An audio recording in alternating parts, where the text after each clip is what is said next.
Olá, eu sou Lívia Leão e esse é o Li no Livro.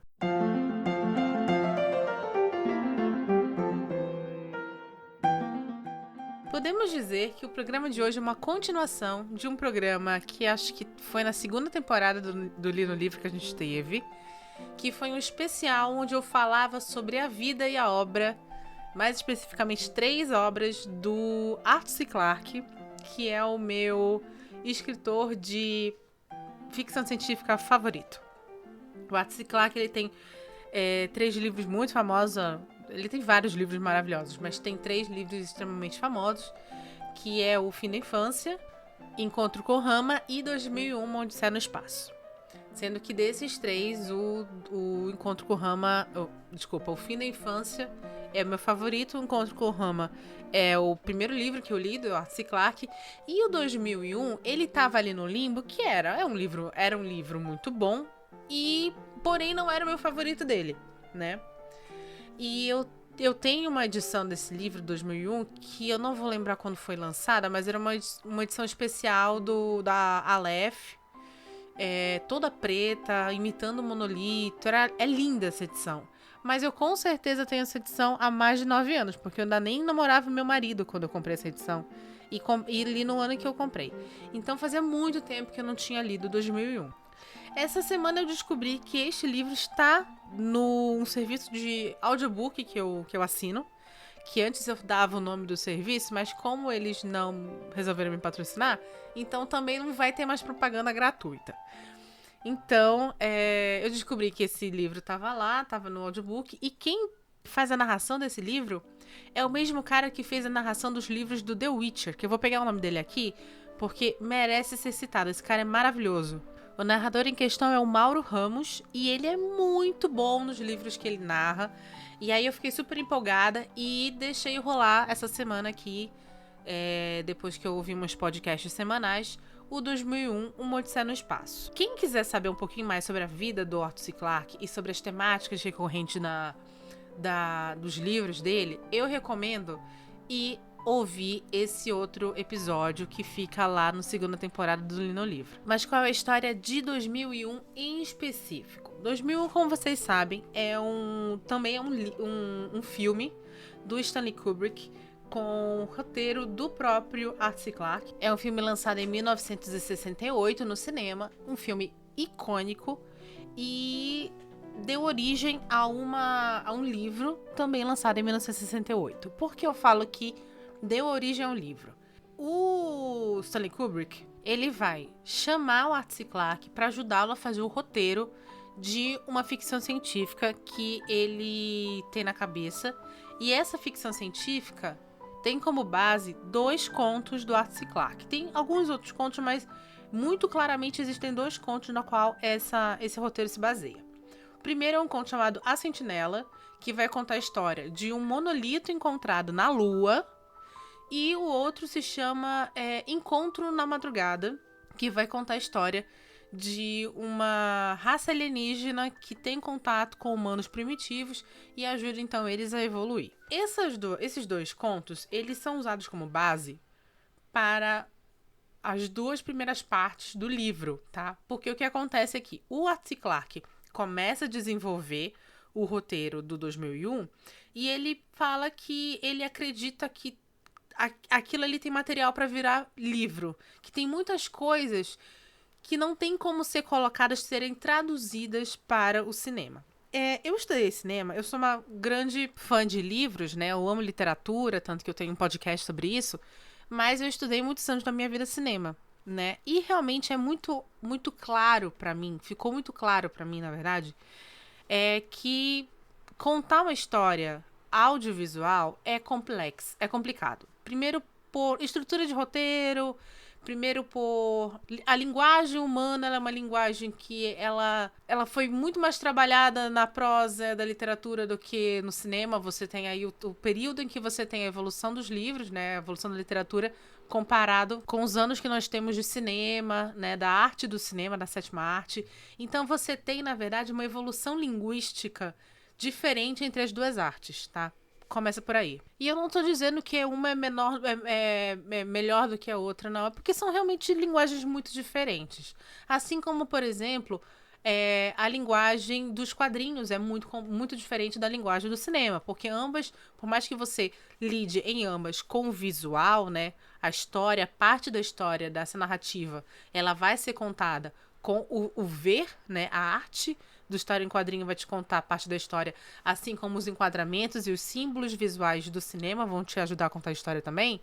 Você tem formatos e formas e ferramentas diferentes em ambas. A mesma coisa a gente tem em livros e filmes.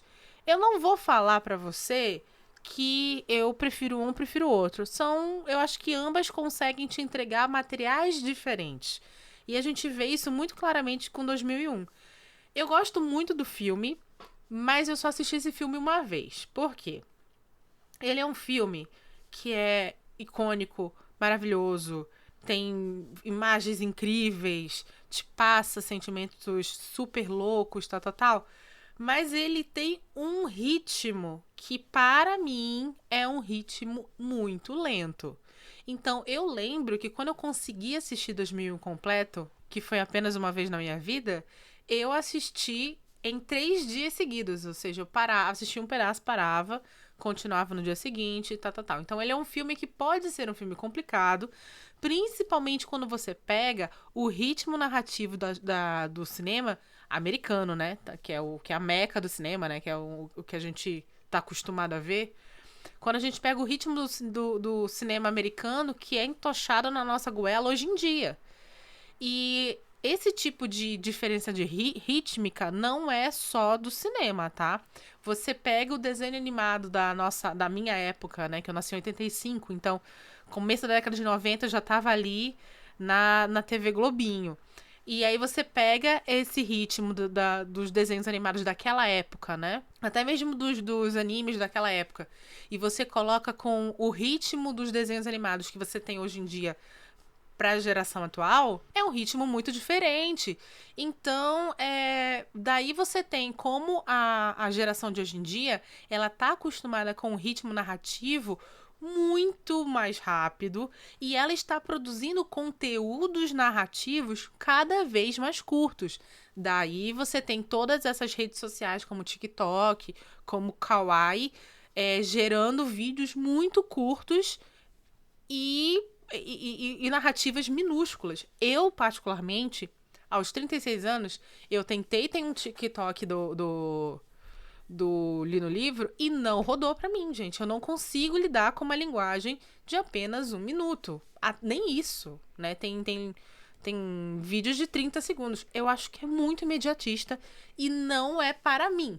Então, se você quer assistir, nunca assistiu 2001, depois desse programa estiver interessado, super recomendo, mas tenha em vista que é um filme de 1968, com uma narrativa já muito diferente para a época e mais diferente ainda para os dias de hoje. Então, por causa disso, eu acabo preferindo o livro, onde eu tenho a mesma história, tá? Exatamente por ser Arthur C. Clarke nos dois momentos, tanto no roteiro quanto no livro. As histórias são muito próximas, as histórias são muito fiéis umas às outras, porém, eu tenho uma poesia de prosa que me agrada muito mais, eu tenho um ritmo de história que me agrada muito mais, porque as digressões que o Arthur C. Clarke vai fazer nesse livro me são mais palatáveis do que as digressões que o Stanley Kubrick faz no filme, tá bom? Conseguimos entender? Ok, vamos então à sinopse. Nesse livro a gente vai ter dividido, eu dividi assim, tá? Não tá oficialmente dividido, mas eu consigo ver 3 atos muito claros nesse livro. O primeiro ato se passa num período pré-histórico, onde você tem uma tribo de homens macacos entrando em contato com um monolito, que na verdade é chamado no livro de monolito, mas ele é um pouco diferente do filme, porque no filme ele é todo preto E no livro, ele é cristalino, ele torna-se preto após uma determinada situação. O contato desses homens macacos, né? Porque literalmente ainda você não tem o Homo sapiens ali, você tem um elo entre o Neandertal e o Homo sapiens. Esses homens macacos, eles vão entrar em contato com esse monolito e vai haver uma evolução na mente deles, tá? Eu vou entrar em mais detalhes quando a gente for para a parte dos spoilers. Mas essa é a primeira parte do livro. Depois que ocorre essa parte, existe um salto temporal onde nós estamos, então, no que seria, em 68, o futuro longínquo de 2001, do ano de 2001, onde existe uma exploração espacial muito grande, onde o homem já dominou a galáxia e tal. E aí, neste ano de 2001, é encontrado um segundo monolito na Lua. E quando as pessoas entram em contato com esse segundo monolito na Lua, ele tá cavado na Lua, eles vão, fazem uma escavação, um monolito aparece. Quando a Lua está girando e finalmente, depois de 3 milhões de anos, a luz do Sol toca neste monolito, ele envia uma energia muito grande para o sistema de Saturno, né? O Saturno tem várias luas e tal. E aí começa, então, a terceira parte do livro, que é uma nave que está indo com 5 tripulantes, sendo que, na verdade, 3 estão em estado de suspensão e 2 não estão, para a região de Saturno. E aí você tem o restante do livro, que é a parte mais famosa do filme, onde você vai ter o famoso robô, a inteligência artificial HAL e tal. O que eu posso falar, sem dar muitos spoilers, porque a gente vai para um momento de spoilers muito específico desse livro, é que quando eu li a primeira vez, era um livro que eu pensei assim, legal. Gente, desculpa, meu cachorro está brincando aqui com a manta dele, tá muito frio, então ele tá se enrolando na manta. Desculpa aí a ASMR canino que tá rolando. Voltando ao livro. Quando eu li, Gente, eu li mais de 10 anos atrás, né? Mais de 9 anos atrás, então eu devia estar com 26 anos, 25, 26 anos por aí. Muitas coisas acontecem na vida de uma pessoa em 10 anos e você amadurece muito. E a sua visão sobre algumas obras vai mudar também. E aí, quando eu li, eu pensei assim, ok, livro legal, mas meio maluco, né? Nossa, que livro meio maluco. E é isso, e ficou por isso mesmo. Hoje em dia, quando eu escutei esse audiobook, eu posso garantir para vocês que foi uma das melhores experiências que eu já tive na minha vida. É a prosa mais linda do Arthur C. Clarke. É a prosa mais cheia de camadas dos livros que eu li até hoje.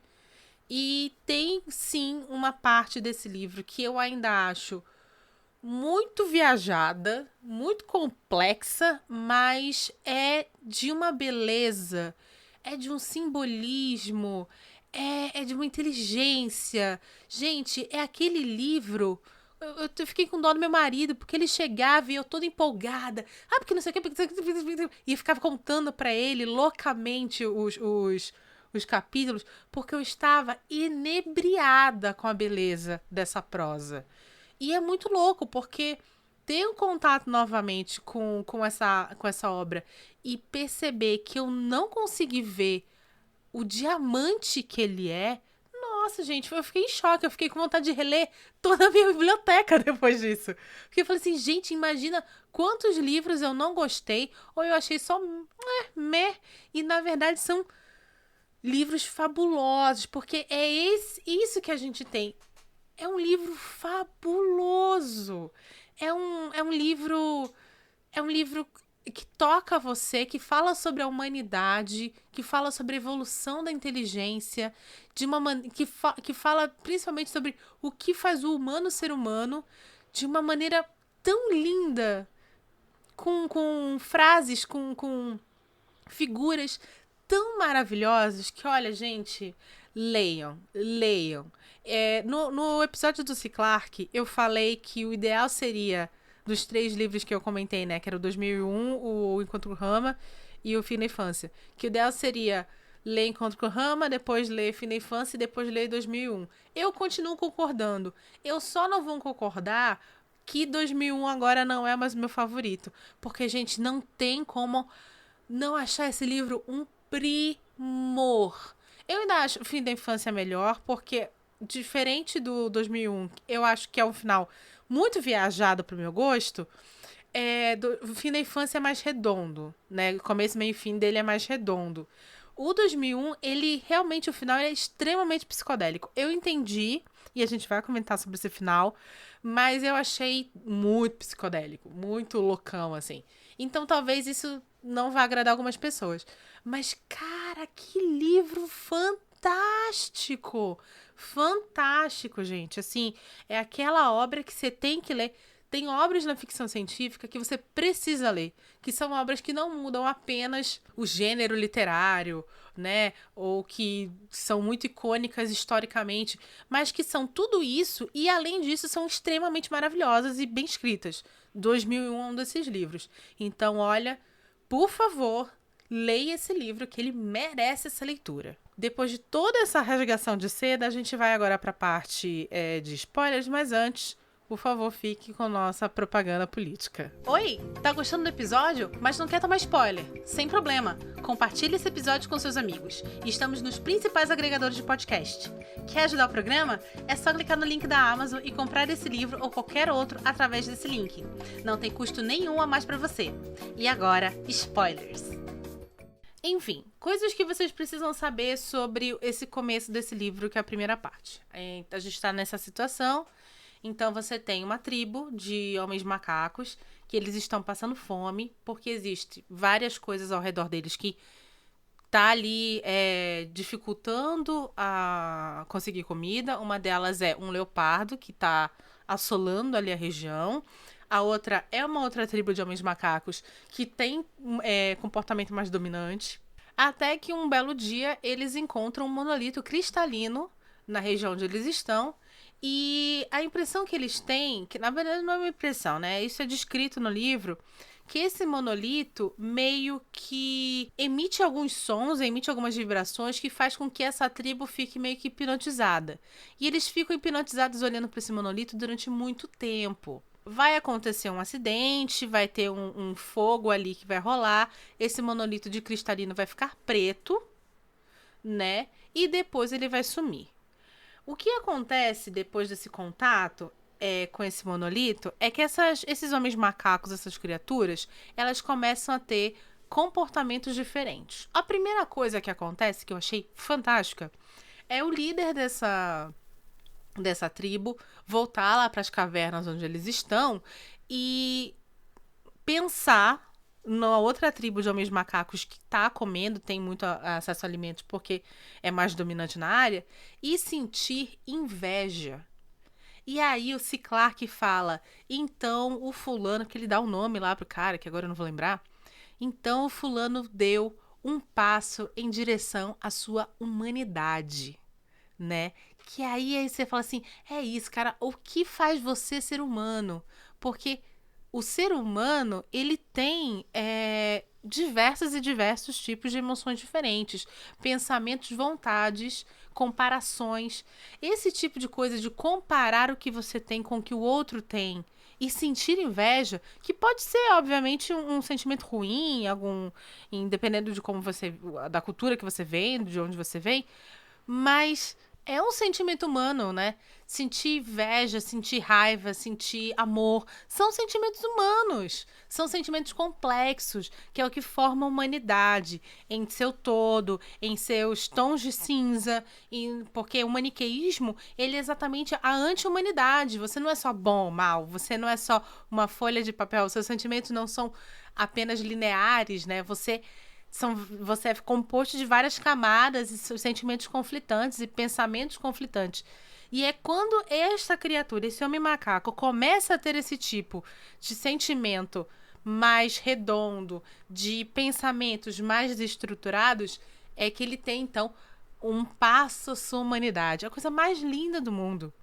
Outro momento fantástico nessa primeira parte, que é a minha parte favorita do livro, eles finalmente, então, desenvolvem uma arma para lutar contra o leopardo, né? E acaba nisso matando o leopardo. Quando isso acontece, eles então pegam a cabeça do leopardo, colocam numa estaca e vão para disputar território com a outra tribo. Quando os homens macacos da outra tribo veem a cabeça do leopardo, eles batem em retirada, exceto pelo seu líder, que fica lá ainda em seu orgulho, não querendo arredar o pé da área lá. E aí, o Ciclarque, mais uma vez arrasando, fala assim: foi quando fulano percebeu que mesmo morto, o leopardo ainda tinha poder de matar. Cara, é fantástico, mano. É fantástico. Esse tipo de coisa que faz o C. Clarke ser, pra mim, o melhor escritor de ficção científica da história. Porque ele consegue montar uma história cheia de dados científicos, mas ainda assim com uma filosofia por detrás que é uma coisa única. Única. A gente então tem esse pulo temporal depois dessa fase, onde você vai ter um doutor chamado Dr. Floyd, que ele tá indo pra Lua, a Lua que orbita a Terra, tá? Ele vai pra Lua porque foi descoberto um outro monolito, que pra gente é outro, pra eles não têm noção que o primeiro monolito existiu. Então foi descoberto um monolito numa cratera da Lua bem enterradinho. E aí eles estão lá, fazem a escavação, retiram esse monolito de lá e eles descobrem que esse monolito está datado de 3 milhões de anos e que claramente este monolito não é composto, não é feito por mãos humanas, né? E duas coisas acontecem aí nesse momento da história. A primeira coisa é que no momento em que o Sol toca pela primeira vez, devido à rotação da Lua ao redor da Terra, pela primeira vez toca o monolito, né, os raios solares tocam o monolito, ele emite um som de rádio, né, em direção a uma das luas de Saturno, o que vai então fazer com que eles montem uma missão para explorar aquele sistema solar, né? Sistema solar de Saturno, não. O sistema de Saturno, porque ele é composto por muitas e muitas luas. E a segunda coisa é que existe toda uma reflexão sobre o que o público, o que o ser humano, como o ser humano iria receber a notícia de que antes da nossa humanidade, antes da nossa civilização, houve uma civilização muito mais avançada e muito provavelmente extraterrestre. Como isso funcionaria? Aí ele fala, o Arthur C. Clarke, ele faz muito isso nesse livro, ele faz muitas reflexões sobre temas específicos científicos, e um deles é esse. Quando ele fala isso, ele diz assim, olha, o que a gente acredita é que as pessoas vão ficar extremamente tocadas, extremamente descrédulas. Não no sentido de que não acredita, mas elas vão perder a fé em pequenas coisas que as tornam humanas, como, por exemplo, a fé na religião. Porque se houve, então, um grupo de extraterrestres muito mais evoluído, que veio na Terra há 3 milhões de anos atrás, e isso fica claro, então, que, pegando o cristianismo, por exemplo, Deus não criou a Terra, né? Deus não criou a Terra. E se existe, então, uma galera tão mais evoluída, por que, se a pessoa continuar insistindo que Deus existe, por que Jesus veio pra cá e não foi para outro planeta? Então, esse tipo de debate, ele fala que vai acender e vai criar-se um sentimento de frustração, um sentimento de não pertencimento, e que é um dos motivos pelo qual qualquer tipo de prova que existe vida além da Terra é refutada ou é escondida, tá? Particularmente, eu não sei, gente. Eu sou... Gente, eu sou cria de Arquivo X, né? Meu nome é Lívia Mulder, nas redes sociais não é por nada, assim. Então, é o tipo de coisa que eu não abalaria a minha fé, por exemplo. Eu sou shintoísta, mas não abalaria a minha fé. É algo que eu gostaria muito de saber se... Saber não, né? Porque eu acredito piamente que existe vida na galáxia, mas eu gostaria muito de, né, saber mais, ter mais detalhes, do que simplesmente acreditar que entrar numa crise existencial se eu descobrir que isso existe realmente ou não. Mas isso sou eu. Não sabemos como isso vai afetar, sei lá, a Dona Maria, que é da Igreja Universal. Entendeu? Ou o seu João, que é, não sei, Testemunho de Jeová, sabe? Então a gente não sabe como isso vai afetar. Gente, eu tô usando aqui religiões cristãs como exemplo, mas você pode também ter pessoas de todos os tipos de religião, inclusive budismo e shintoísmo, sendo afetadas por esse tipo de revelação.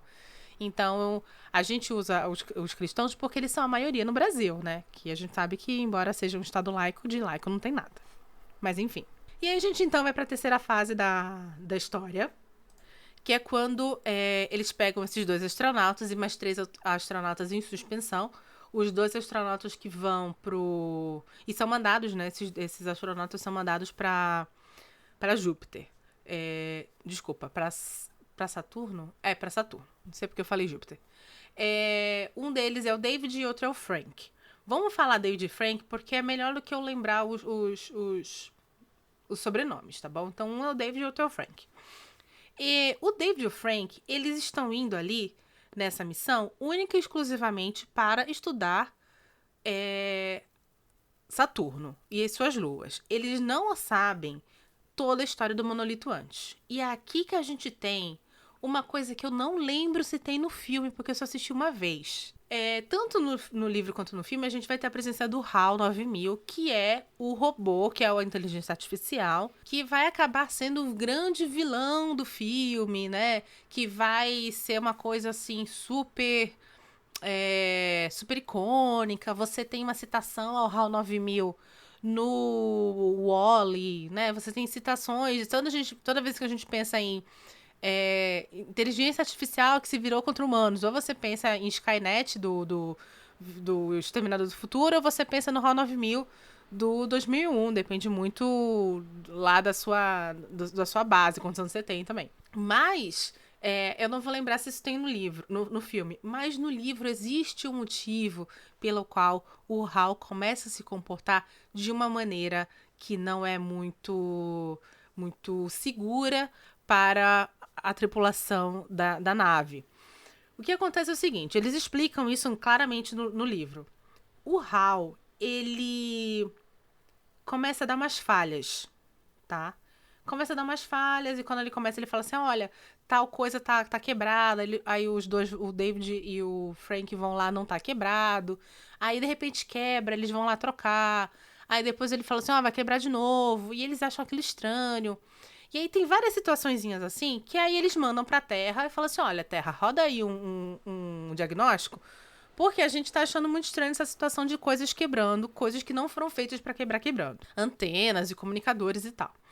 A Terra gera um diagnóstico, passa um tempo, manda o diagnóstico pra eles e fala assim, olha, a gente verificou aqui e tudo leva a crer que realmente as coisas não estão quebrando. O defeito está no seu HAL 9000. Que é nada mais nada menos do que a inteligência artificial que gera toda a nave, tá? E aí eles decidem, então, desligar o HAL 9000. Só que quando isso acontece, o HAL, ele, como é uma inteligência artificial muito evoluída, ele é tomado por um sentimento, entre aspas, de sobrevivência. Então, ele começa a tentar lutar pela sua própria vida. Existe um momento no livro que eles explicam exatamente o que aconteceu. E essa explicação que eu não lembro se tem no filme. É dito que os 2 astronautas que estão acordados, por não saberem qual é a sua verdadeira missão, que é, então, ir com a nave ali perto de Saturno, para, então, descobrir realmente esse monolito, o lance do monolito lá, o que aconteceu, porque foi enviado um sinal de rádio para Saturno, tal. O HAL começa a entrar em tilt, porque ele não foi programado para mentir para seres humanos. Ele foi programado para cuidar de seres humanos, para passar dados corretos. Quando ele é forçado, então, a mentir pro David e pro Frank, ele começa a entrar em curto. Em curto que eu falei, ele começa a surtar, ele começa a apresentar erros e tal. E quando ele descobre que ele vai ser, então, apagado, ele pira mais ainda. Até que acontece o pior. Tentando, então, apagar as provas dos seus erros, as provas do seu mau funcionamento e evitar, então, a ser apagado, o Hal tenta destruir um carrinho, um carrinho de movimentação que eles têm ali amarrado na nave. Só que quando ele faz isso, ele sem querer esmaga o Frank. E ele mata o Frank nesse tipo de situação. E aí ele fica louco. E aí lembra daqueles três outros astronautas que estão em suspensão dentro da nave? Ele mata deliberadamente esses três. Por quê? Esses três, eles sabem qual é a verdadeira missão da nave. Então ele mata porque ele quer apagar todo tipo na cabeça, na lógica de inteligência artificial dele, ele quer apagar todo tipo de pista dessa missão que ele não pode revelar para o David e para o Frank. Quando isso acontece, o David está fora da nave, porque ele tentou salvar o Frank e não conseguiu. E aí o Hal tranca a nave e não deixa o David voltar para dentro da nave. Ele consegue a muito custo entrar de novo na nave e finalmente desligar o HAL 9000. Há muito tempo, mais uma vez, gente, há muito tempo eu vi esse filme, então não ficou claro pra mim. Não sei se eu que não entendi ou se tem isso no filme, eu não lembro. Mas ficou na minha cabeça de que o monolito descoberto na Lua teria evoluído a inteligência artificial do HAL 9000 e ele então estaria tendo virado mal ou teria desenvolvido a vontade de sobreviver. Não é isso que é dito aqui no livro, tá? No livro não é dito isso. Aqui é realmente uma má programação, uma lógica mal feita das pessoas que construíram o HAL 9000. E é uma coisa muito legal, porque, gente, eu estudo data science, né? Então a gente fala muito sobre inteligência artificial e machine learning. E como cada vez mais o que é inteligente e o que não é questionado. Ah, mas esse sistema realmente é inteligente ou esse sistema apenas te dá uma resposta baseada em tentativa ou erro? Mas isso aqui é uma rede neural. O que é uma rede neural? É uma forma de organização de machine learning, que é fazer com que a máquina aprenda sozinha com poucos inputs que você coloca nela e assim desenvolva uma inteligência. Esse tipo de coisa eu estudo hoje em dia. E o Ciclac, em 1968, fez todo um capítulo no livro falando sobre a história da inteligência artificial. Então, assim, gente, pra mim, é o tipo de coisa que eu amo. Não sei se pra você, leitora, senhor e senhora, para onde vai esse interesse nessa ciência? Mas para mim foi um prato cheio. E aí o que acontece é que o HAL então é desligado, o Dave fica sozinho e ele continua a sua missão, que é quando a Terra finalmente decide contar para ele para onde ele realmente está indo e por que ele realmente está indo para Saturno. Aí o que acontece é que ele vai ficar mais alguns meses sozinho, ele se adapta muito bem a isso, e quando ele chega em Saturno, ele vê que tem um terceiro monolito lá. Só que este monolito ele é gigantesco, ele é o dobro do outro. E aí quando ele vai se aproximar desse outro monolito, ele é sugado para dentro do monolito. E aí, cara, começa a psicodelia desse livro. Porque ele vai ser sugado para outro monolito, que nada mais é do que um portal para uma outra dimensão ou uma outra galáxia. Não ficou muito claro isso para mim. Algumas pessoas, que eu fui ler depois, né, algumas interpretações pro final desse livro, e algumas pessoas chegam a falar de Stargate. Vocês já assistiram esse filme Stargate? Também foi um seriado de ficção científica. Que era nada mais nada menos que isso. É um portal, um buraco de minhoca que vai te levar para um outro sistema solar ou uma outra dimensão. Então ele passa por esse Stargate, ele vai parar num outro sistema, onde ele vai ser bombardeado de imagens da evolução do mundo, da evolução do universo E ele vai ter contato com a história dessas pessoas, dessas criaturas que foram, durante muitos e muitos anos, milhares e milhares de anos, semeadores do universo. Ele é uma raça que descobriu que a coisa mais interessante na galáxia é a mente do ser vivo. Então, eles vão de sistema a sistema, entrando em contato com criaturas desses sistemas solares, desses planetas, e evoluindo a mente dessas criaturas, que foi o que aconteceu lá no começo do livro, há muitos e muitos anos atrás, na Terra. E aí, essas criaturas, elas deixam esses monolitos como uma forma de saber se aquela raça, aquelas criaturas evoluíram a ponto de entrar em contato com elas, que foi o que aconteceu com a raça humana nesse caso. Então ele descobre tudo isso e neste momento ele é levado para um local que é como se fosse um quarto de hotel.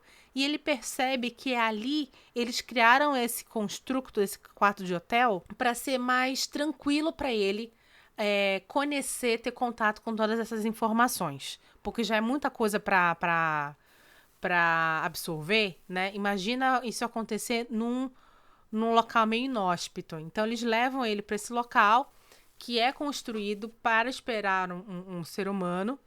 E aí ele consegue entender melhor as coisas. E ele tem, inclusive, contato durante um sonho, porque ele deita e dorme com a sua finitude, né, com a sua própria morte. E eu não tinha entendido isso. Eu tinha achado que ele tinha se transformado em outra coisa, mas não. Várias pessoas em fóruns, em discussões pela internet, falaram que assim, não, gente, isso é o simbolismo de que ele morre nesse momento e ele vai ressurgir como uma outra criatura, que é uma criatura que aparece no final do filme, que é um bebê cósmico, chamado de Star Child, ou criança das estrelas, criança estelar, enfim. Desta forma, como este bebê, é dito isso de uma maneira muito bonita, que ele fala assim, o Ciclac, ele nunca vai escrever assim, ele, com essa forma corpórea, ele pode agora viajar pela galáxia e pelo tempo e espaço. Ele nunca vai escrever isso. Ele escreve uma coisa assim, com essa forma corpórea, ele se torna nave, ele se torna máquina. Isso significa o quê? Que ele pode agora viajar no presente, passado, futuro, por toda a galáxia, sem se preocupar, então, estar dentro de uma nave, porque ele tem capacidade, ele tem poder de sobreviver no espaço. E aí o que acontece? É que ele, quando ele tem esse poder, ele começa a viajar, ele volta então à Terra e ele destrói uma ogiva nuclear que estava ali rodando a atmosfera terrestre, pronta para iniciar em algum momento uma grande guerra nuclear. E aí termina o livro ele falando que agora, absolvendo todo o poder nuclear, e falando agora que descobriu que tinha este poder, iria continuar viajando pelo espaço para descobrir seus novos poderes. E termina 2001, Uma Odisseia no Espaço, que começa com homens macacos querendo comer e termina com um bebê cósmico salvando a Terra de um cataclisma nuclear e indo voar pelo espaço. É um livro louco, é um livro psicodélico, é um livro cheio de digressões sobre a história da ciência, a história da computação, e ao mesmo tempo é de uma poesia, é uma prosa poética, são escritas lindas, são figuras lindíssimas que são descritas nesse livro. Olha, 10 de 10 com louvor. Com louvor. Esse não é pra todo mundo, tá? Não compre esse livro e fala assim, meu sobrinho de 12 anos adora uma ficção científica. E aí a ficção científica que teu sobrinho de 12 anos gosta é Thor, Amor e Trovão. Não faça isso. Não compre esse livro pro teu sobrinho de 12 anos que curte Thor, Amor e Trovão. Este livro é para uma pessoa que vai conseguir absorver toda a viagem histórica, filosófica que esse livro tem para oferecer. E é isso. Se você gostou desse episódio, compartilha, tá? Tem muita gente agora compartilhando coisa no Twitter. Compartilha no Twitter e me marca, Lívia Mulder.